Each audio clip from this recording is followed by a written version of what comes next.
주질의는 7분입니다. 예, 감사합니다.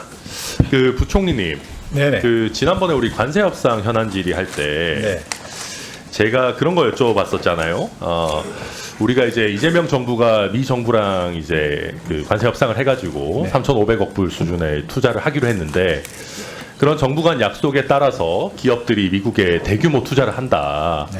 근데 그런 미국의 투자를 늘린다라는 이유로 노동조합에서 쟁의행위에 나설 경우에 이걸 어떻게 대응 방안이 있느냐라는 걸 여쭤봤었는데 그때 부총리님께서 노동조합도 국익 관점에서 판단하지 않을까 생각한다라고 답변을 하셨어요.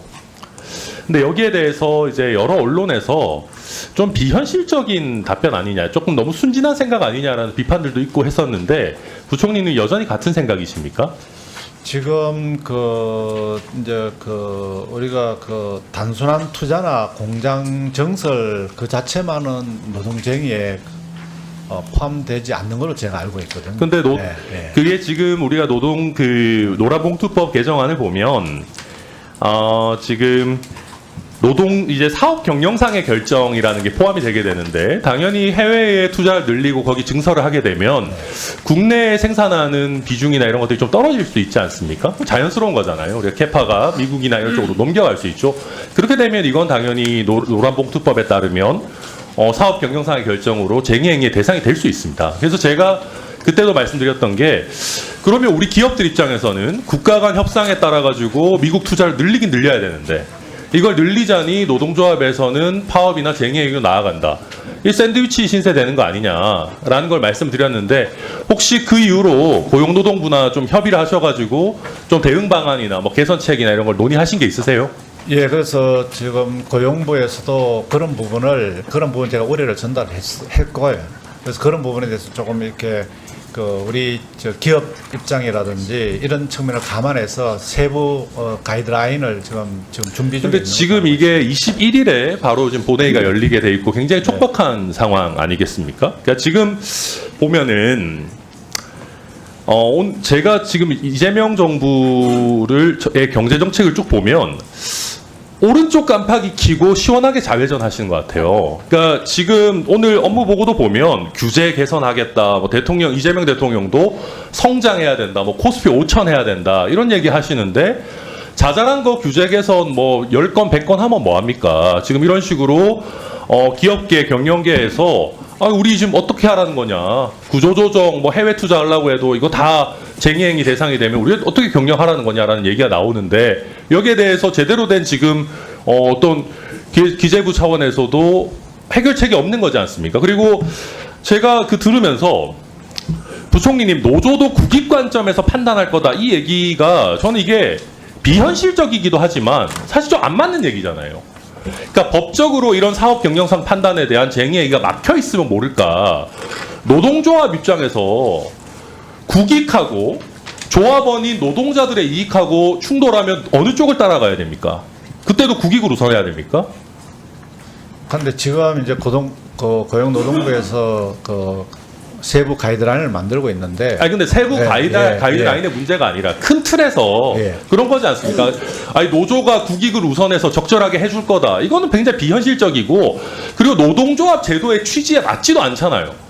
굉장히 국가주의적 사고 아닙니까? 노동조합이 왜 국익을 우선해야 됩니까? 법상 허용되는 거면 노동자의 이익을 우선하는 게 노동조합이 가진 제도의 본질이고 그게 위임의 본질이죠. 근데 여기에 대해서 국익을 우선할 거다. 이거 너무 나이브한 생각, 비현실적인 생각 그렇다고 생각하지 않으십니까? 그러니까 국가가 기업이 해외 투자를 할 때 꼭 노조에 불리하다고는 못 본다고 저는 보여지거든요. 왜냐 그러면 아니죠. 그게 가서 또 노동의 더 질이 좋아질 수도 있고 일자리가 늘어날 수도 있고. 무슨 말씀이세요? 거기서 그럼 미국의 일자리가 늘어나겠지만 우리 기업들 지금 경제사령탑이신 분이 미국에 투자하고 미국의 생산 라인 증설하고 하는데 어떻게 국내 우리 노동자들의 고용의 질이 좋아집니까? 고용의 숫자도 줄어들고 당연히 비중이 줄어들죠. 지금 조선업 같은 경우는요. 지금 미국에 투자를 하는데 그거는 우리나라 조선업에서 아주 소수의 기술자들이 가가지고 미국에서 거기 좀 잡아준다 이런 거 아니겠습니까? 그런 게 많겠습니까? 아니면 미국 투자가 늘면 국내 일자리가 줄어드는 게 많겠습니까? 상식적인 말씀을 하셔야죠. 그러니까 그게요. 지금 미국에서 일자리가 늘어나는 부분도 있을 거고 국내에는 또 이 공장을 줄이는 게 아니지 않습니까? 국내는 공장이 있고 아니죠. 새로 만드는 부분이 있으니까 아유, 예, 그런 그렇게- 부분은 케이스로 봐야 될 그 거예요. 너무 나이브하고 비현실적인 말씀 계속 하시고요. 그다음에 지금 제가 오른쪽 깜빡이 켜고 좌회전한다라는 거에 있어서 굉장히 걱정스러운 부분 중에 하나가 자본시장 부분입니다. 코스피 5천이라고 말로는 계속 하시는데 지금 대주주 기준 10억으로 다시 환원하는 부분 오늘 업무 보고에는 빠졌다 뭐 언론에서 나오는데 그래서 이거 10억으로 환원하는 겁니까 안 하는 겁니까?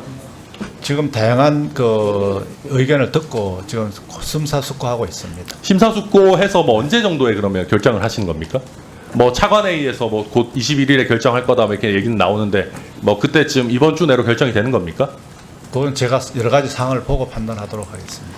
그리고 지금 제가 보다 보니까 이번에 그 증권거래세율 올라가고 또 양도소득세 관련 대주주 기준 다시 환원하는지 논쟁이 되고 뭐 이런 것들을 보는데 의외로 부동산 관련 세제를 뭐 예전에 문재인 정부 때처럼 환원하거나 증세하거나 이런 것들은 좀 잘 안 보이는 것 같아요. 그러니까 제가 하라는 의미가 아니고요. 그러니까 이게 사실은 뭐 우리 자산이 어떻게 보면 약간 경쟁하는 구도들이 있는데 부동산이 있을 거고 주식시장이 있을 거고 뭐 크립토, 뭐 가상자산 시장이 있을 텐데 지금 증세안들이 계속해서 보면 주식시장에 좀 집중된 걸로 보여요. 근데 대통령께서는 계속 코스피 5천을 부르짖으시는데 이런 식으로 계속해서 주식시장에만 증세안을 가지고 오는 게 좀 앞뒤가 안 맞다라는 생각하지 않으십니까? 예, 저희들은 주식시장은 기본적으로 저는 그 기업의 가치 제고라든지 기업의 경쟁력 제고 이런 부분이 본질적인 부분이라고 그거는 보여지고요. 본질적인 부분인데 정부에서 그리고- 제도적으로 뒷받침을 해줘야 되는 거죠. 예, 정권 밸류업을 그럼 우리 정부가 놀고 있는 건 아니지 않겠습니까? 네네 그런 부분에 집중을 하면서도 또 일정한 부분은 과세 형평성이라든지 과세 효율성은 저희들이 같이 병행해서 나가려고. 그러니까 제가 걱정하는 거는 나중에 지방선거 끝나고 부동산도 증세하겠다 그때 가서 그런 얘기 하시지 않을까 생각이 걱정이 돼요. 지금 지방선거 때문에 눈치 보시고 만만한 그냥 개미를 좀 때려잡기 정도로 하다가 지방선거 끝나고 본격 증세 드라이브 하시는 거 그런 거 아닙니까?